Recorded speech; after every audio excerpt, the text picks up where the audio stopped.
दिल थाम कर बैठिए दोस्तों, मंत्री जी हमारे बीच आ चुके हैं। अब वो एक बार फिर रावण को तीर मार कर हर साल की तरह बुराई पर जीत हासिल करेंगे। मारना नक्की करो।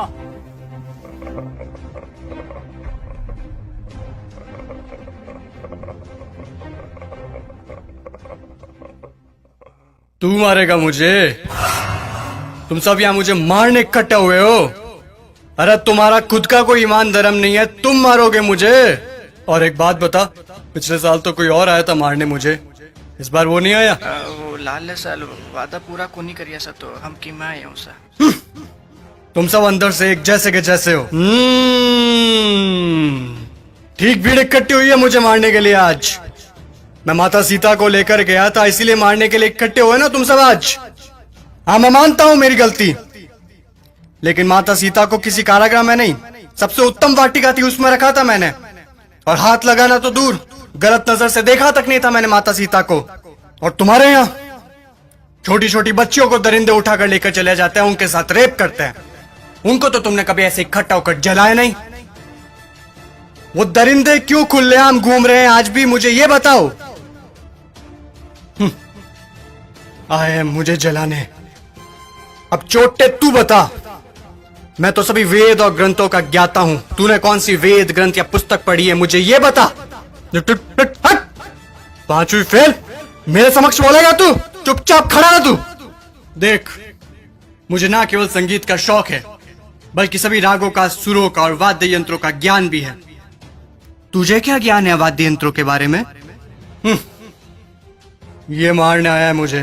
अब तुम लोग सुनो, मेरे जैसा महादेव का भक्त ना तो कोई हुआ है, ना मेरे जैसा महादेव की भक्ति किसी ने की है। और तुम लोग, तुम्हारा भी कोई जमीर नहीं है। भगवान पलटते समय नहीं लेते तुम। काम हुआ तो ठीक, तो चलो महादेव के पास, हुए तो चलो महादेव के, नहीं हुए तो चलो इस बार बालाजी के चलते हैं। क्या हुआ? गुस्सा आ रहा है मेरे ऊपर? तुम लोग मेरे बारे में क्या सोचते हो मुझे कुछ फर्क नहीं पड़ता, लेकिन एक बात कान खोल के सुन लो, मैं चाहे कैसा भी हूं, लेकिन तुम्हारी इस मंत्री जैसा कदापि नहीं हूं मैं। मेरे राजपाट में जनता प्रसन्न रहती थी, खुश रखता था मैं उन्हें। इसकी तरह पटाखों की चोरी कभी नहीं की मैंने। बोलूं, बता दूं सभी को, ये दुष्ट, ये तुम्हारा मंत्री दुष्ट एक नंबर का, ये कागजों में लिखता है कि रावण दहन के लिए 50 पेटी पटाखों के लगे, और लगा था 5 भी नहीं है। ये सब इसके घर पे जा रहे हैं। और तुम लोग क्या कहते हो? बुराई पर अच्छाई की जीत। कहां हुई, कहां हुई बुराई पर अच्छाई की जीत? जब तक तुम्हारे मन में चोरी, गद्दारी, लालच, वासना, द्वेष, अहंकार जैसी भावनाएं जीवित है, बुराई कैसे मरेगी? बुराई मर ही नहीं सकती। तुम लोग मुझे खत्म करने आए हो ना? अरे मेरा खात्मा तो मेरा अहंकार कभी कर चुका। अब अगर मारना है, जलाना है, तो अपने अंदर छुपे रावण को जलाओ, उसको मारो।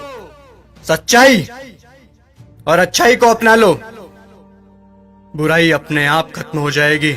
और अगर तुम मुझे जलाने के उद्देश्य से ही आए हो, तो मैं तुम्हें बता दूं कि सिर्फ छोटे बच्चे ही आज की तारीख में मुझे जला सकते हैं, क्योंकि उनके अंदर चोरी, गद्दारी, लालच, घृणा, वासना, द्वेष, अहंकार जैसी भावनाएं नहीं है। असल में वही हैं ईश्वर का स्वरूप। ए लड़के, लगा दे आग फिर से, जला दे। अगले साल फिर आऊंगा मैं जलने के लिए, लेकिन अगले साल मैं देखूंगा कि आप लोगों ने अपने अंदर के रावण जलाए या नहीं। खुश हैं अभी आप सब? एक बार फिर से आपका रावण जल रहा है।